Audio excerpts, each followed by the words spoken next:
Page 93. Lesson D. Happy endings. 2. Listening and speaking. Happy endings? A and B. Listen to Gary's and Pam's stories. Gary's story. While I was having some breakfast in a coffee shop recently, about 2 weeks ago, I started talking to someone at the next table, and I found out the guy was from my old high school. So we were talking about people we both knew and remembering stuff and laughing, and when I got up to leave, we were still talking, and anyway, I forgot my briefcase. I just left it there under my chair.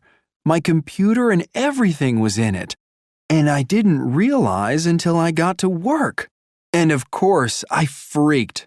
My name wasn't on my briefcase or anything. I mean, can you imagine? Anyway, I called the coffee shop right away, but they didn't have it. I was so mad at myself, you know?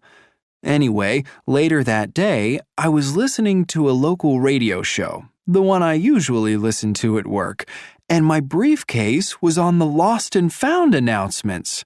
So I called, and they said it was at the police station. I was so relieved. It turns out that the guy at the coffee shop noticed it when he left, and he took it to the local police station. He had no way of calling me, so yeah.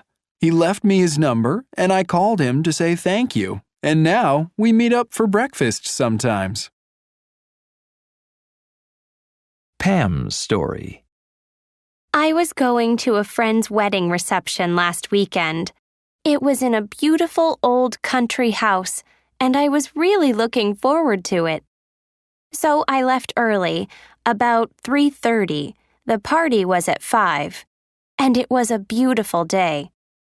Anyway, while I was driving down these little country roads, I was thinking about my friend and, well, I got lost. I was in the middle of nowhere. I mean, I had directions and everything, but I just got totally lost.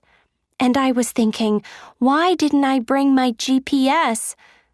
So, by 4:30, I was getting really upset. I didn't want to be late. Anyway, I saw this little house, and I got out of the car and rang the doorbell. And this nice woman came to the door, and I said, "I'm lost. Can you help me?" And I told her I was looking for this place, and I gave her the name of the country house. Well, she was so nice, and she said, "I'll drive you there. Just follow me." And she got into her car.